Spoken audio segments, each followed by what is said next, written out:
There are different kind of businesses, essential services, non-essential, technological businesses, as well as traditional businesses. As a result of COVID, some businesses still have decent revenues, but some have negligible revenue.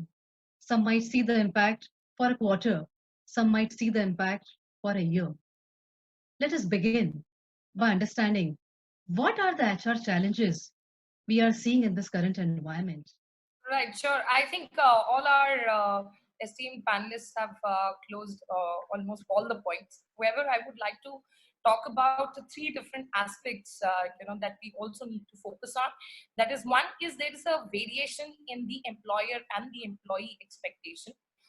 The expectation at both the levels has drastically changed today. Second point would be continuous ensuring productivity and output from the employee perspective. That is one of the major challenges which I see today all the business owners are facing. And at the same time, there would be a lot of psychological challenges that needs to be addressed.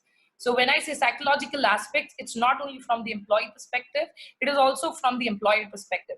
So both the parties, both the stakeholders have a certain level of psychological challenges which needs to be addressed, and that, as rightly said by all the panelists, has to be addressed only through communication, more of engagement between the employer and the employee, and developing the bond between the employer and employee today is the key to move ahead.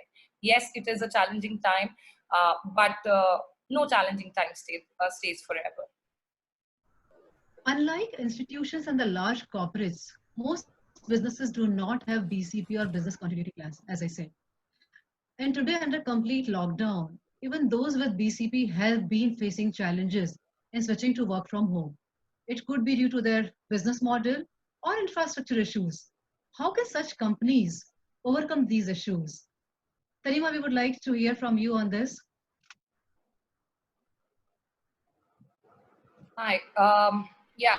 So when you talk about business continuity, today, if you talk about the SMEs facing these kind of challenges that they are today, that they do not have a backup plan or the business continuity not being in place, the primary reason is because of the mindset that let's wait and watch what's happening.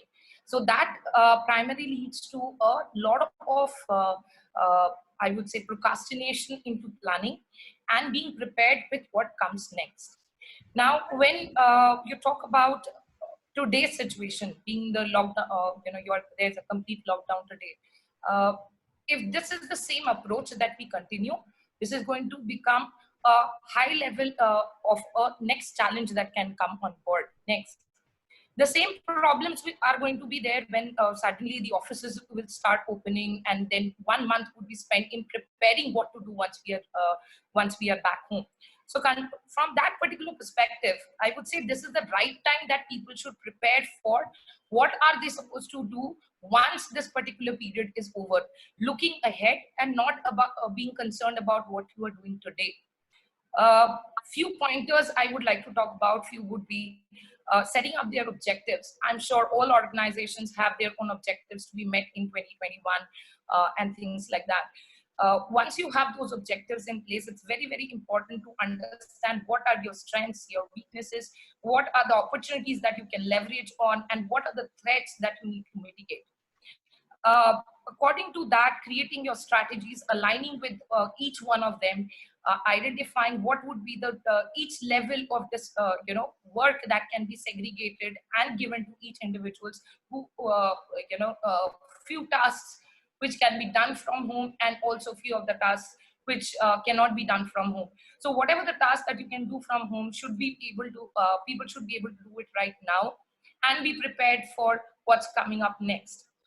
uh, Cross trainings of employees is also very, very vital. When I see there are a lot of people talking about should we lay off, should we go ahead and retain our employees, or whether should we or there should be a pay cut, and all of these pointers coming in, I think this is the right time that people should focus on getting your processes improved.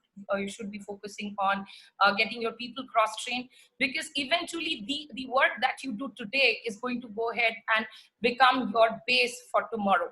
and how you are going to improvise next. So that's what I would say is something that people should focus on right now.